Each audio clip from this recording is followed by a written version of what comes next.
O sonho de Faraó. Ao final de 2 anos, o faraó teve um sonho. Ele estava em pé junto ao rio Nilo, quando saíram do rio 7 vacas belas e gordas, que começaram a pastar entre os juncos. Depois saíram do rio mais 7 vacas, feias e magras, que foram para junto das outras, à beira do Nilo. Então as vacas feias e magras comeram as 7 vacas belas e gordas. Nisso o faraó acordou. Tornou a adormecer e teve outro sonho. 7 espigas de trigo, graúdas e boas, cresciam no mesmo pé. Depois brotaram outras 7 espigas, mirradas e ressequidas pelo vento leste. As espigas mirradas engoliram as 7 espigas graúdas e cheias. Então o faraó acordou, era um sonho. Pela manhã, perturbado, mandou chamar todos os magos e sábios do Egito e lhes contou os sonhos, mas ninguém foi capaz de interpretá-los. Então o chefe dos copeiros disse ao faraó: "Hoje me lembro de minhas faltas." Certa vez o faraó ficou irado com 2 dos seus servos e mandou prender-me junto com o chefe dos padeiros, na casa do capitão da guarda. Certa noite cada um de nós teve um sonho, e cada sonho tinha uma interpretação. Pois bem, havia lá conosco um jovem hebreu, servo do capitão da guarda. Contamos a ele os nossos sonhos, e ele os interpretou, dando a cada um de nós a interpretação do seu próprio sonho. E tudo aconteceu conforme ele nos dissera. Eu fui restaurado à minha posição, e o outro foi enforcado. O faraó mandou chamar José, que foi trazido depressa do calabouço. Depois de se barbear e trocar de roupa, apresentou-se ao faraó. O faraó disse a José: "Tive um sonho que ninguém consegue interpretar. Mas ouvi falar que você, ao ouvir um sonho, é capaz de interpretá-lo." Respondeu-lhe José: "Isso não depende de mim, mas Deus dará ao faraó uma resposta favorável." Então o faraó contou o sonho a José: "Sonhei que estava em pé, à beira do Nilo, quando saíram do rio 7 vacas, belas e gordas, que começaram a pastar entre os juncos. Depois saíram outras 7, raquíticas, muito feias e magras. Nunca vi vacas tão feias em toda a terra do Egito. As vacas magras e feias comeram as 7 vacas gordas que tinham aparecido primeiro. Mesmo depois de havê-las comido, não parecia que o tivessem feito, pois continuavam tão magras como antes. Então acordei. Depois tive outro sonho. Vi 7 espigas de cereal, cheias e boas, que cresciam num mesmo pé. Depois delas, brotaram outras 7, murchas e mirradas, ressequidas pelo vento leste. As espigas magras engoliram as 7 espigas boas. Contei isso aos magos, mas ninguém foi capaz de explicá-lo. O faraó teve um único sonho, disse-lhe José. Deus revelou ao faraó o que ele está para fazer.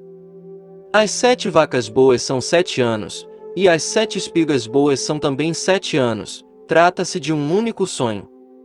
As 7 vacas magras e feias que surgiram depois das outras, e as 7 espigas mirradas, queimadas pelo vento leste, são 7 anos. Serão 7 anos de fome. É exatamente como eu disse ao faraó. Deus mostrou ao faraó aquilo que ele vai fazer. 7 anos de muita fartura estão para vir sobre toda a terra do Egito, mas depois virão 7 anos de fome. Então todo o tempo de fartura será esquecido, pois a fome arruinará a terra. A fome que virá depois será tão rigorosa que o tempo de fartura não será mais lembrado na terra. O sonho veio ao faraó 2 vezes porque a questão já foi decidida por Deus, que se apressa em realizá-la. Procure agora o faraó um homem criterioso e sábio, e ponha no comando da terra do Egito. O faraó também deve estabelecer supervisores para recolher 1/5 da colheita do Egito durante os 7 anos de fartura. Eles deverão recolher o que puderem nos anos bons que virão e fazer estoques de trigo que, sob o controle do faraó, serão armazenados nas cidades. Esse estoque servirá de reserva para os 7 anos de fome que virão sobre o Egito, para que a terra não seja arrasada pela fome. O plano pareceu bom ao faraó e a todos os seus conselheiros. Por isso o faraó lhes perguntou: Será que vamos achar alguém como este homem, em quem está o Espírito Divino? Disse, pois, o faraó José, uma vez que Deus lhe revelou todas essas coisas, não há ninguém tão criterioso e sábio como você. Você terá o comando de meu palácio, e todo o meu povo se sujeitará às suas ordens. Somente em relação ao trono serei maior que você. José, governador do Egito. E o faraó prosseguiu, entrego a você agora o comando de toda a terra do Egito. Em seguida, o faraó tirou do dedo seu anel selo e o colocou no dedo de José. Mandou-o vestir linho fino e colocou uma corrente de ouro em seu pescoço. Também o fez subir em sua segunda carruagem real, e à frente os arautos iam gritando, abram caminho. Assim José foi posto no comando de toda a terra do Egito. Disse ainda o faraó a José, eu sou o faraó, mas sem a sua palavra ninguém poderá levantar a mão nem o pé em todo o Egito. O faraó deu a José o nome de Zafenate-Paneia e lhe deu por mulher Azenate, filha de Potífera, sacerdote de On. Depois José foi inspecionar toda a terra do Egito. José tinha 30 anos de idade quando começou a servir ao faraó, rei do Egito. Ele se ausentou da presença do faraó e foi percorrer todo o Egito. Durante os 7 anos de fartura a terra teve grande produção. José recolheu todo o excedente dos 7 anos de fartura no Egito e o armazenou nas cidades.